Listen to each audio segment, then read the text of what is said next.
France's new foreign minister has reiterated his country's support for Ukraine during his first trip abroad since taking office. Stéphane Séjourné said Ukraine is and will remain a priority for France. His visit comes after another barrage of missile attacks by Russia overnight. Kyiv residents took shelter in the city's metro when Russia fired dozens of missiles and drones across Ukraine.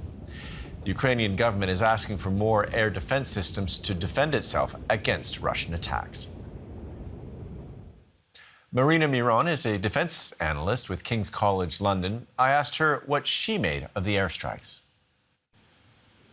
Good evening, Nick. Well, the Russian strikes are a part of the newly commenced air campaign that the Russians will be conducting in order to damage Ukrainian military-industrial complex and in order to make the Ukrainian armed forces weaker. The aim of the Russians is, of course, to remove any possibility of a counteroffensive and to make it easier for the Russian forces to take more territories and to achieve the military and the political objectives. So we're likely to see more strikes for the coming months, because the Russians will want to achieve air superiority or air supremacy if they can in Ukraine.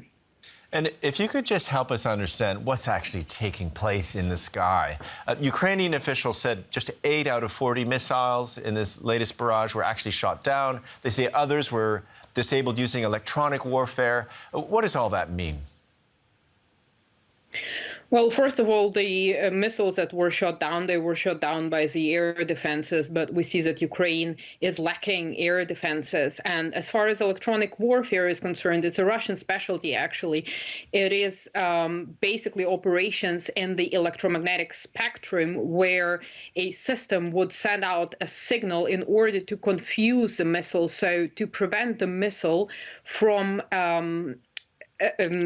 detecting the target, sending wrong measurements to it. It's also used to suppress radars, to jam GPS signals, and this goes also for drones, for instance, as well. So these are these kinds of systems that the Ukrainians have been asking for in the United States, but this is sensitive technology, so Ukraine has to work with what it has in order to try to jam Russian missiles and to prevent them from reaching their targets. And just briefly, this new technology, is Ukraine trying to develop its own while it waits for American and other supplies?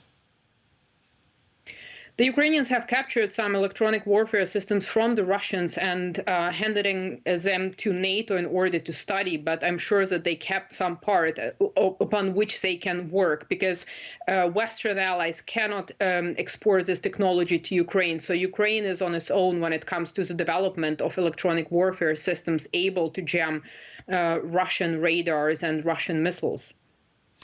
Okay, defense analyst Marina Miron of King's College London, thank you so much. Thank you for having me.